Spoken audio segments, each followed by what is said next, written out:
Hello everyone and welcome to week 3 of the UBLN. We are here 2-0, looking good so far, beat our two division rivals, but it doesn't get any easier. No rest for the weary here. We are taking on Finley, last year's champion, who is also 2-0 in the league and leading his own division. He is coming in hot with this team of Hoopa Unbound, Entei, Tentacruel, Mienshao, Swellow, Laurantis, Jirachi, Florges, Linoon, Stunfisk, and Mega Bonnet. He has been putting in work with this Swellow, which has 5 kills in the first 2 games of the season. So my whole plan is let's make sure Swellow doesn't sweep me. The rest of his team, though, is not any less terrifying. Hoopa, Entei, and Mienshao as Z possible users are horrifying, and his access to speed of 100 plus in 6 of his 11 Pokemon is absolutely terrifying, not to mention Mega Bonnet's Prankster, making that almost negligible, and I don't have a Dark type to negate that. So, what are we gonna do in order to beat his team? Well, answer number 1. Don't get killed by Swellow.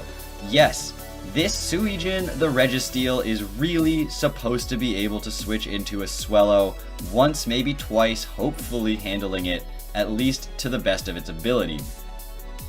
Ideally, what's going to happen is we're going to be able to start to lead with the Suijin and click Stealth Rock. He does have access to a bevy of Defoggers and Florges, Spinners and Tentacruel, etc., but there are access in my mind. This thing doesn't have to go down early and doesn't really have to do much of anything. It just kind of has to sit there.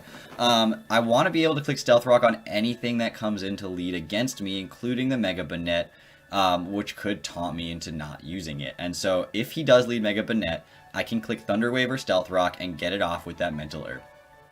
Now, Earthquake was a tough choice to run over Rock Slide and in order to make sure I hit that Swellow harder, but my ability to handle other things was kind of a priority here, and Jirachi's another thing that Suijin is kind of used for this week.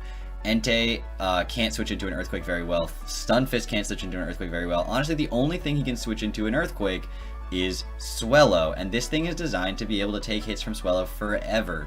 I do have access to Thunder Wave, so what I could do is if he doesn't get his Flame Orb up, I could just click Thunder Wave. If he protects and gets his Flame Orb instead of the Para, fine. If he gets paralyzed instead of Flame Orb, fine. He's now slower.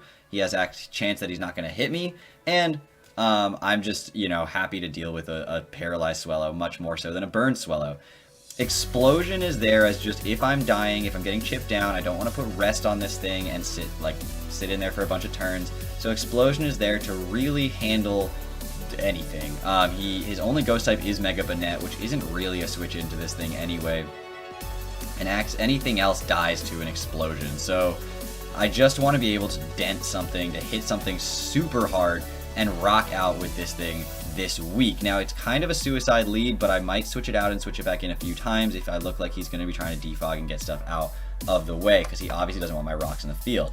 Next up, we have Scadden the Breloom coming back this week. This time a little bit more standard, rocking that focus. I mean, I guess it wasn't unstandard last time, but rocking that Focus Sash, Mach Punch, Bullet Seed, Superpower, and Rock Tomb. Superpower allows to Oko a couple of things on his team, and that we would have missed Okos on with Force Palm because Superpower is a little bit more powerful. Now, Mach Punch does have a chance to Oko a uninvested Swellow after Stealth Rocks, and if I can get him to switch in twice, Mach Punch is a guaranteed Oko. So 2 switch into Stealth Rocks from Swellow, Mach Punch will kill it. Now, I don't outspeed the Swellow otherwise, but Bullet Seed does over 50%, and a Bullet Seed plus a Mach Punch will kill. Superpower kills by itself, and Rock Tomb kills by itself. So Swellow really can't switch into Breloom.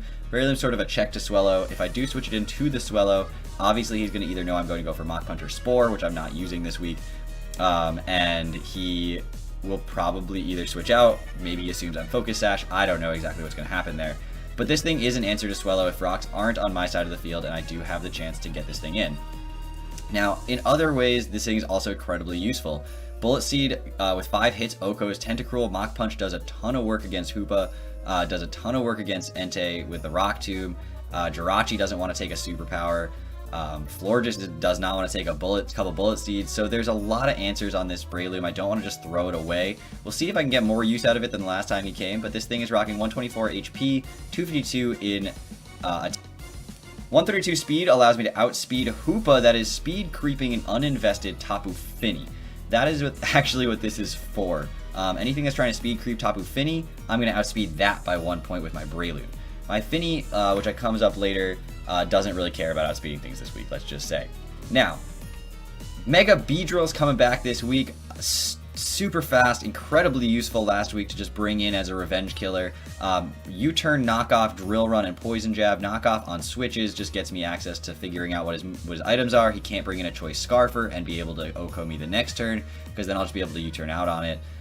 Drill run is something that's going to hit Tentacruel harder. It's going to hit Stunfisk harder than anything else I would be able to hit with, and Jirachi. And then Poison Jab for Stab, OHKO Swellow, Mienshao, and the standard fare. Now U-turn, Hoopa does not want to deal with a U-turn. Hoopa is something I'm really scared of this week because of how strong it is, and if he's running it Scarfed, that is pretty terrifying, so I'm going to try to knock off its Scarf, but Hoopa I don't want to see facing down my Mega Beedrill. Entei with an extreme speed can do a huge chunk to Mega Beedrill.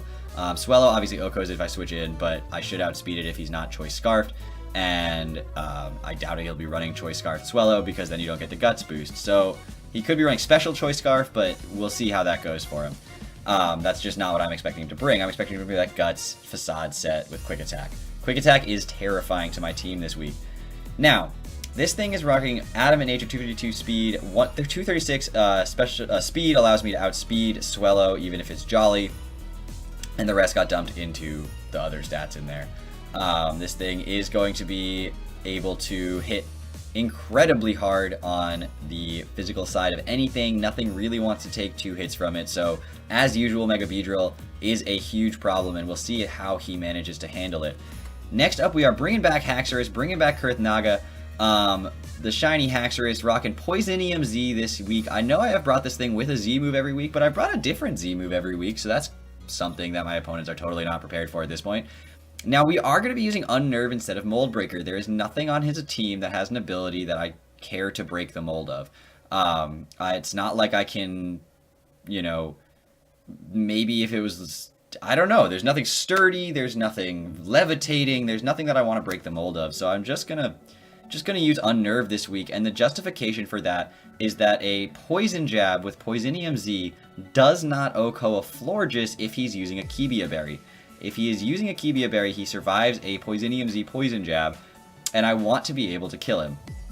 So with having Unnerve, he can't use that berry, Poison Jab kills, Florges does not OHKO me back with Moonblast, and it does give me a chance to continue on with whatever sweep I'm trying to get. There's not a ton I can set up Dragon Dances with against, but I can take a hit from Entei, I can take a hit from Tentacruel, if I have to take a hit from Jirachi, it's possible, so I do have access to those Dragon Dance opportunities if they do arise. Earthquake is incredibly good against his team. Tentacruel, Entei, Jirachi, Stunfisk are all weak to it. And then Rock Slide is really good against the Swellow. Now, there's a couple of Pokemon on his team that obviously I don't love seeing. Hoopa, again, this thing doesn't have a Dragon-type move, so it's not going to hit Hoopa quite as hard. But we're going to do the best we can with that. The ability that I want to, EVs that I was going to run this week are 252 attack, adamant nature, and 124 speed. Again, speed, really important. I am outspeeding a neutral Hoopa and everything after a Dragon Dance, including a max speed Swellow, which is the fastest thing on his team. 108 HP and 20 defense allow me to take a Facade from a Swellow 15 out of 16 times. So hopefully he doesn't get that other hit, that other roll, and it'll allow me to take it out with a Rock Slide or a Poison Jab if I manage to get myself to +1. And the 4 in special defense was extra, so that's just where that went to. This thing is, again, looking to be an incredible sweeper, an incredible force late game if I can get it in a little bit later on after a couple of his Pokemon are down, or when I have a safe switch into it and can get that Dragon Dance up, perhaps on the Entei that I know is choiced into something like a Flare Blitz or something like that, which obviously I don't love taking, but I can. I do not want to see this thing get burned, and that's why we're bringing Tapu Fini. Tapu Fini is going to be using leftovers. It's going to be a much more bulky set than last time. Muddy Water, Moonblast, Defog, and Knockoff. Yes, it gets Knockoff by Move Tutor now, and we are going to make that our bread and butter this week. Little trick tech move that he's probably not going to see coming. Knockoff can get rid of the Scarfer that he's going to try to switch into this thing if he does bring one. I could see Jirachi being Scarfed, I could see Hoopa being Scarfed, and I could see both of those being switch-ins to a Tapu Fini. So that allows me to get that knockoff off on it. Muddy Water Moonblast, as we know, Water Fairy, incredible stabs. And then Defog, because I really don't want to see rocks, because Breloom has that Focus Sash. So I don't want to see him switch in that Jirachi, get the rocks up, and then get out. So we do have Defog on this thing this week. Now, its set is a relaxed nature with 100 defense and 252 HP and 68 special defense, which allows it to take hits from just about everything and 3-hit KO'd by just about everything. It's bulkier on the physical side so that it can take hits from Swellow better, but even then it doesn't love taking hits from Swellow. So the 84 special attack was used because it guarantees that I will be able to OHKO the Swellow after rocks with a Moonblast. Now, this thing is holding the leftovers. I'm hoping it gets some fun knockoffs in and gets some kills, but it's really there to be a pivot, to set up that Misty Terrain as it needs to do for the Haxorus to not get burned during a Flare Blitz or a Sacred Fire from Entei, so that it can take it, get the Dragon Dance up, and proceed to do what it needs to do. Now, we have an ace in the hole. It's named Joker, if you guys get it, but Gliscor, we are going to be using a Poison Heal Gliscor as usual just because that's the best ability it gets, but this thing is going to be Choice Scarfed. It is not going to be Toxic Orbed. This thing is Choice Scarfed with 116 speed, guaranteeing it outspeeds everything that isn't Scarfed on his team. Earthquake, U-Turn, Stone Edge, and Aerial Ace. Now I need to use Stone Edge instead of Rock Slide in order to kill Swellow in one hit without rocks, which is not exactly the thing that I wanted to do. But we'll see how that goes. I never learn. So instead, we're going to use Aerial Ace, which never misses, right? Like, that's good. Yay. It's for Lurantis, basically. Lurantis and Mienshao. But the 204 plus nature attack allows me to OHKO Swellow with Stone Edge every time. And then it gives me the bulk in order to take both a Facade and a quick attack from Swellow. So I do get a chance to get off potentially 2, maybe 3 Stone Edges on it, depending on, protects and stuff like that are going on. In case I do start missing, we do get a chance to get another one off. If he does protect and I Stone Edge, he might attack thinking that, okay, he's I don't see the Toxic Orb, I'm surprised, but whatever, and then I outspeed him with Stone Edge, and then we kill him. So that's the goal of this thing. It will outspeed everything on his team that isn't Scarfed, and access to Stab Earthquake, Stab Aerial Ace, and U-Turn will allow me to get things, get some pivots, get some fun switches in, and I just don't expect him to think there's going to be a Scarfed Gliscor coming his way this team. So yes, we have our bulky physical defense Pokemon in Registeel, but Gliscor is obviously supposed to be able to take some hits as well. I don't have Roost, I don't have Poison Heal active. Perhaps I'll be able to switch it on a Tentacruel going for a Sludge Bomb and get poisoned, which would be like best case scenario, although I don't expect him to have that, knowing that I mean, maybe if I have Finny in there and I can switch in my Gliscor, but he's a good battler, he might predict that. We'll see what's going to happen, but I'm super pumped for this week. I think it's going to be super fun. We are playing against last year's champion, and we've got our work cut out for us, so I'm excited. Hopefully this team does what I'm expecting it to do. We can get to 3-0, and we can continue on this incredible trajectory we're on here in the UBLN, but if the TBL is any indicator, I do struggle against the guys who end up winning the championship. So I will see you guys next week. Nope, I will see you guys tomorrow with that battle against Finley himself. Take care, everybody.